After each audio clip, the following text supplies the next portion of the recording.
everyone. Hello, welcome back to my channel. Always so happy to find you. If you are a new subscriber, welcome. If you haven't subscribed yet, you can click subscribe anytime while watching this video, including right now.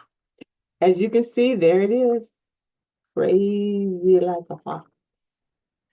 Bishop T.D. Jakes. Well, I call him T.D. Fakes. I did a video on him about 3 months ago when he had his medical scare, and I pray and hope that he is well. I pray and hope he is well. But it was, to me, a magical timing that this, not only this scare, but this recent stepping down from being bishop of the Potter's House in Dallas, Texas, comes right after this whole Diddy situation, P. Diddy situation, by which all of these many big names, politicians and preachers even, are being learned. I'll put it that way. And there was T.D. Jakes, shaking and shimmering at some of the P. Diddy parties and all of that. And I said in my last video, and I'll drop it in the description box for you if you haven't seen it. I'm sure you enjoy it. I'm just going to say that. By which a man of God is at this party, shaking and shimmering and dancing and all this stuff, and that he was a frequent guest at these parties. And as we've heard so clearly, so often these days, what type of parties these are and how they have different levels to the Diddy party, all the way to the point to where it's just, almost orgy level, I would say. This talk is about T.D. Fake's recent stepping down from his role at the Potter's House as the bishop there, and then handing over the church to his daughter, Sarah Jakes Roberts. She's married Roberts, but she's Sarah Jakes. And he hands the church down. Well, first of all, the church is not a family business that you hand down, first of all. Okay? And in doing so, a church is that large a congregation. My understanding is they boast of 6,000 plus, members there. A church that size has a board of directors. A church that size votes on the next predecessor. A church that size is structured like a business. So you just don't make an independent decision. And this is what I mean by overstepping the sanctuary. And that, how is it so many parishioners there ain't got a word to say about that? I would be like, what you mean? She goes, hello, I got a question over here in the amen corner right here. I got, hello, y'all, got a question over here. Who are you? If God called you, it didn't mean he called your daughter too. Even if she was raised in a household, and she may have caught she may have caught it. But it doesn't say that she is to precede you by your directive. And even if you are of the position to make such a request, it is a request. You just don't do a thing like that.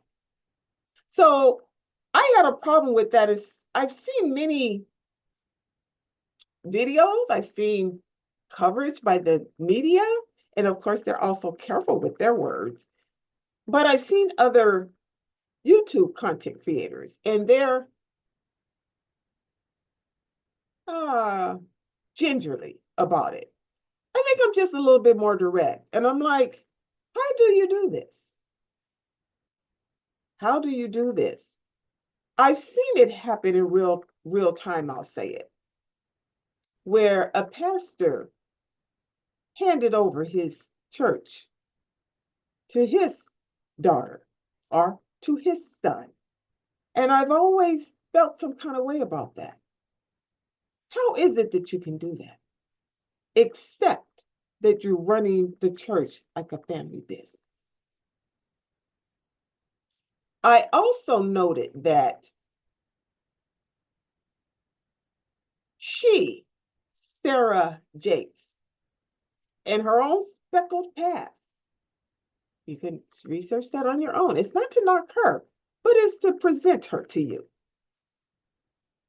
Is a very much a wealth hustler. When you go to her website, the first thing she says is, let me tell you how to make money, how to make money, how to make money. It's only one page on her website, and it's all about her.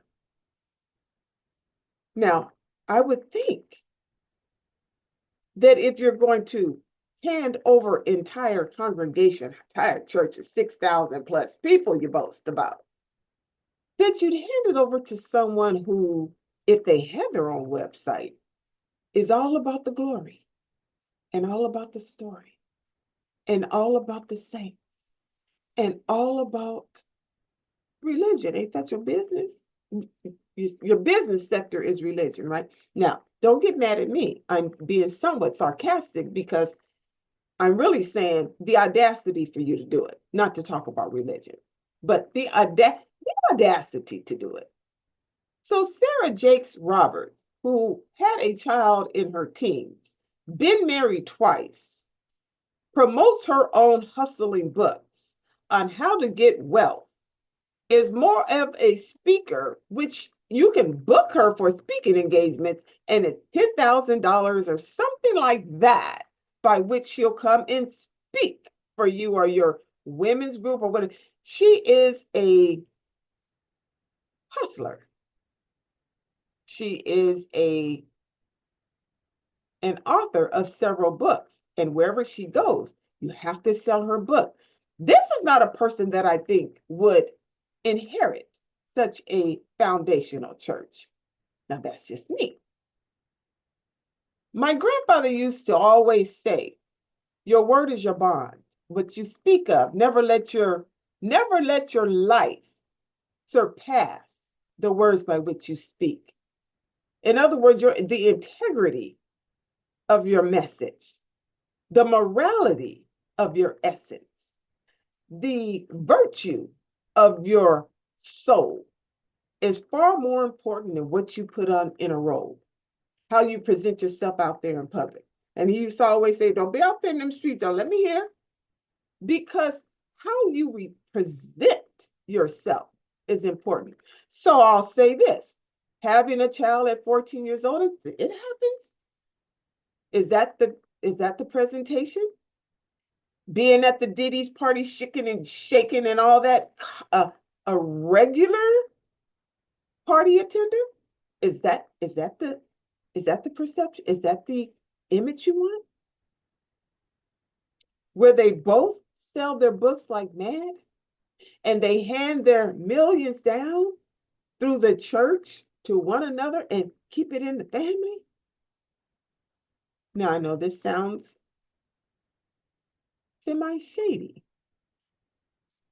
but I am tired of people excusifying the behavior of a man or a woman by which they claim their calling on a holy God, yet they live an unholy life. In my last video, I named many of them. I'm not even going to waste my time here anymore, because what happens often is Christians especially would come and say, well, that's just a man and let God deal with the heart of a man. No, as Christians, you hold that person accountable. You hold that person accountable. It says, upon this rock I build my church, and heaven and hell shall not prevail. So you should be able to draw that person to the cloth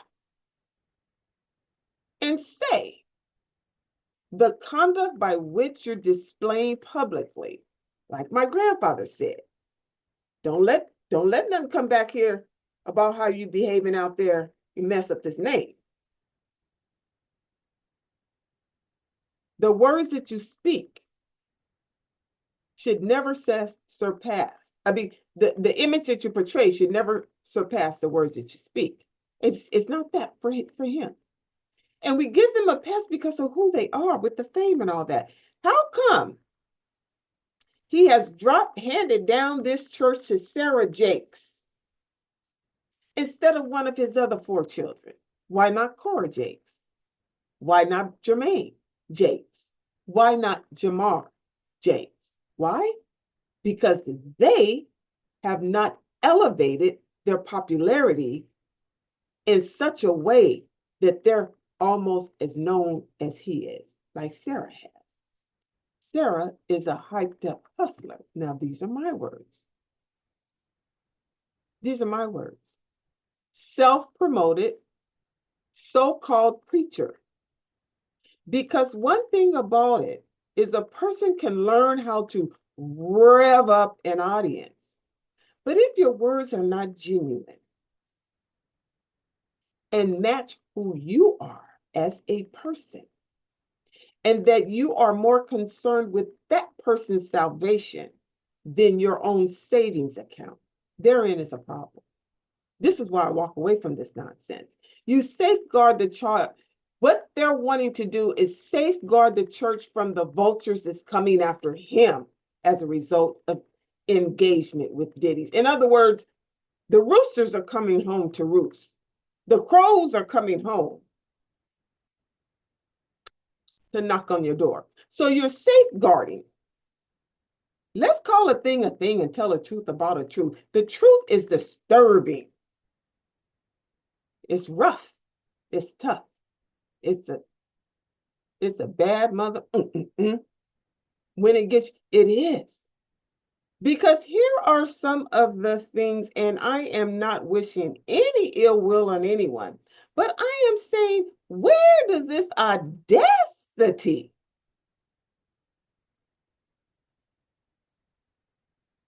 to do the things you do and expect no challenge? To just take it upon yourself to put a 6,000 member church in the hands of a 36-year-old woman who's more engrossed in her own namesake and book selling and conferencing and speaking than it is the salvation of their souls. I'm just saying. Okay? So may the church say amen to that. And hopefully these churches can get to the point to where the suspicious timing of these things doesn't point back to solidifying the real reason by which you made the decision at the time that you did. Okay, so cover up. I used to call cover up like overalls. You cover up. It's just nonsense, if you ask me. So that's my 2 cents. And that's about all I'd put in the offering tray if it came by, because that's all they're worth, in my view. If you've gotten this far, please click like, please click subscribe. Keep your conscious mind open.